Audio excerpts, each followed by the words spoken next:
5G बस आने ही वाला है।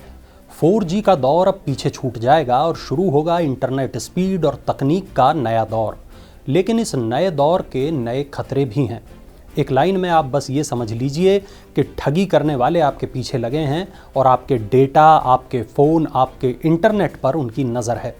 और आपको ज़रूरत है सावधान रहने की, ताकि इन ठगों और ठगी के खतरों से बच सकें। नमस्कार, मैं वरुण कुमार और इस वीडियो में हम बात करेंगे ऐसे ही खतरों के बारे में। आपको बताएंगे कि कैसे इन खतरों से आप बच सकते हैं और कैसे अपनी डिजिटल होती ज़िंदगी को सुरक्षित बना सकते हैं। सबसे पहले बात करेंगे सिम क्लोनिंग के बारे में। सिम क्लोन करने के लिए आपका नकली आधार कार्ड बनाया जाता है, फिर पुलिस में सिम खोने की जानकारी दी जाती है। इसी के आधार पर आपके टेलीकॉम ऑपरेटर से नया सिम ले लिया जाता है। जब तक बात आपकी समझ में आती है तब तक आपका बैंक अकाउंट खाली कर दिया जाता है। एक दूसरा प्रचलित तरीका यह है कि आपको पेटीएम, बैंक अधिकारी, आरओ वाटर प्यूरीफायर आदि के नाम से कॉल किया जाता है और तत्काल ही केवाईसी के लिए कहा जाता है। एक लिंक आपको भेजा जाता है, आपको उस पर क्लिक करने को कहा जाता है। ऐसा होते ही वो आपके बैंक खाते में सेंध लगाने में कामयाब हो जाते हैं। ये कभी आपको कहेंगे कि आपकी इंटरनेट कंपनी से बात कर रहे हैं, तो कभी कहेंगे आपके टेलीकॉम ऑपरेटर की तरफ से बात कर रहे हैं, कभी आपकी इंश्योरेंस कंपनी से, तो कभी आपके बैंक की ओर से। लेकिन इनको आखिर पता कैसे चलता है कि आपकी इंटरनेट कंपनी कौन सी है और आप कौन सा आरओ इस्तेमाल कर रहे हैं? दरअसल आपके डेटा पर लाखों लोगों की नज़र होती है और ये डेटा कभी कभी डार्क वेब पर बेच भी दिया जाता है। ऐसे में फर्जी कॉल सेंटर वाले इस डेटा को खरीद लेते हैं या फिर हैकर्स के माध्यम से चोरी कर लेते हैं। इसी के बाद आपकी ऑनलाइन रेकी शुरू की जाती है, जो अंत में ठगी पर खत्म होती है। दरअसल किसी भी संभावित शिकार की तलाश कोई अकेला शिकारी नहीं कर रहा होता, बल्कि शिकारियों का एक पूरा गिरोह इस काम में लगा होता है।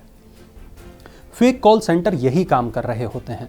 इसमें से कोई डार्क वेब पर आपकी जानकारियां निकाल रहा होता है, तो कोई आपको फ़ोन पर कुछ बेचने या केवाईसी आदि के नाम पर ओटीपी लेने की कोशिश कर रहा होता है।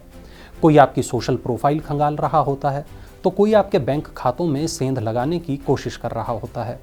आपकी तमाम जानकारियों को एक जगह जमा किया जा रहा होता है और आपको कानों कान इसकी खबर तक नहीं होती। फर्जी कॉल सेंटर कई मर्तबा फर्जी कस्टमर केयर भी चला रहे होते हैं और लोगों को ठग रहे होते हैं। कई बार कोई एक या दो लोगों की टीम ये काम करती है, तो कई बार इसमें कई लोग शामिल होते हैं। गूगल पर किसी नामी गिरामी कंपनी की डिटेल डाली जाती है, एक नंबर डाला जाता है जिसे कस्टमर केयर नंबर के तौर पर प्रचारित किया जाता है। चूंकि लोग इसको तलाश कर रहे होते हैं, लिहाजा ये सर्च नतीजों में ऊपर आने लगता है। ठगी के शिकार लोग इसकी शिकायतें गूगल पर नहीं करते, लिहाजा गूगल भी इस पर एक्शन नहीं लेता। अब धीरे धीरे ये नंबर इतना फैल जाता है कि असली कस्टमर केयर की जगह इसी को ही सही माना जाने लगता है। लोग इस पर अपनी शिकायतों के लिए कॉल करते हैं, दूसरी ओर से रिस्पॉन्स भी मिलता है, लेकिन दूसरी तरफ बैठे लोग आपकी निजी जानकारी लेते हैं और फिर ठगी की वारदातों को अंजाम दिया जाता है। इन तरीकों के अलावा क्यूआर कोड के जरिए भी लोगों को ठगे जाने के मामले सामने आते हैं। पहले ये समझ लीजिए कि क्यूआर कोड होता क्या है। आपने देखा होगा एक चाकोर के भीतर अजीब सा पैटर्न बना होता है। क्यूआर कोड की फुल फॉर्म होती है क्विक रिस्पॉन्स कोड। जैसे ही आप इसे स्कैनर से स्कैन करते हैं, एक लिंक जनरेट होता है। हर क्यूआर कोड थोड़ा अलग होता है, जैसे हर बार कोड थोड़ा अलग होता है। आमतौर पर आपने दुकानों पर लेन देन के लिए पेटीएम या अन्य कोई क्यूआर कोड लगा देखा होगा। इसके ज़रिए आजकल काफ़ी ट्रांजैक्शन भी किया जाता है। लेकिन जैसे जैसे क्यूआर कोड वाला ट्रांजैक्शन बढ़ रहा है, वैसे वैसे ही बढ़ रही है इसके ज़रिए होने वाली ठगी। लेकिन आखिर ये ठगी कैसे होती है? दरअसल क्यूआर कोड के पीछे एक यूआरएल छुपा होता है।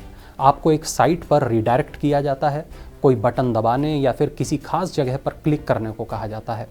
ऐसा करने से आपकी बैंक डिटेल ठगों के पास पहुंच जाती है। एक और बात ध्यान रखने वाली है, वो ये कि पैसे देने के लिए क्यूआर कोड का इस्तेमाल किया जाता है। आपके पास एक क्यूआर होता है, अगर आप उसे किसी के साथ शेयर करते हैं और वो उसे स्कैन करता है तो वो आपको पैसे दे सकता है। ठगी के मामलों में अमूमन होता यह है कि आपको झांसा ये दिया जाता है कि क्यूआर कोड स्कैन करने पर आपको पैसे मिलेंगे, लेकिन जैसे ही आप ये कोड स्कैन करते हैं तो पैसे कटने लगते हैं। अब समझ ये लीजिए कि इस तरह के ठगी के जो मामले हैं उनसे कैसे बचा जा सकता है। आप जब भी अमेज़न, फ्लिपकार्ट या फिर किसी और ऐप से सामान मंगाएं और कोरियर यदि लेट हो जाए तो ऑफिशियल वेबसाइट पर दी गई ईमेल आईडी या कस्टमर केयर नंबर पर ही संपर्क करें। गूगल या इंटरनेट पर मौजूद किसी नकली साइट के झांसे में न आएं। दूसरी बात यह कि जब भी ट्विटर या किसी और सोशल मीडिया पर कोई शिकायत करें तब ना तो ऑर्डर नंबर बताएं और ना ही अपना फ़ोन नंबर या ईमेल आईडी शेयर करें। ऐसा करने पर ठग आपको कॉल करके खुद को कंपनी का अधिकारी बताकर आपको फंसा सकते हैं। किसी भी तरह की ठगी से बचने के लिए अपने फ़ोन को लॉक रखें।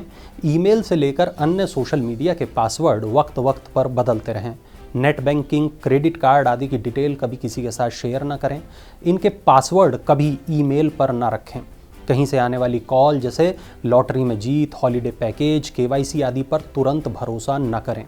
ऐसे लोगों के साथ कभी कोई फाइनेंशियल डिटेल शेयर न करें। क्यूआर कोड की ठगी से बचने के लिए जब भी पैसों के लेन देन के लिए क्यूआर कोड को स्कैन करें। पेटीएम, व्हाट्सएप, फ़ोनपे जैसे या भीम जैसे ऐप का ही इस्तेमाल करें। आप जिसे पैसा देना चाहते हैं ऐप पर उसका नाम भी आपको दिखता है। अगर वो नाम गलत है या संदेहास्पद लग रहा है तो पेमेंट ना करें। अगर अचानक कोई पैसा आपके अकाउंट से कट जाए तो तत्काल बैंक से संपर्क करें और पुलिस में भी शिकायत करें।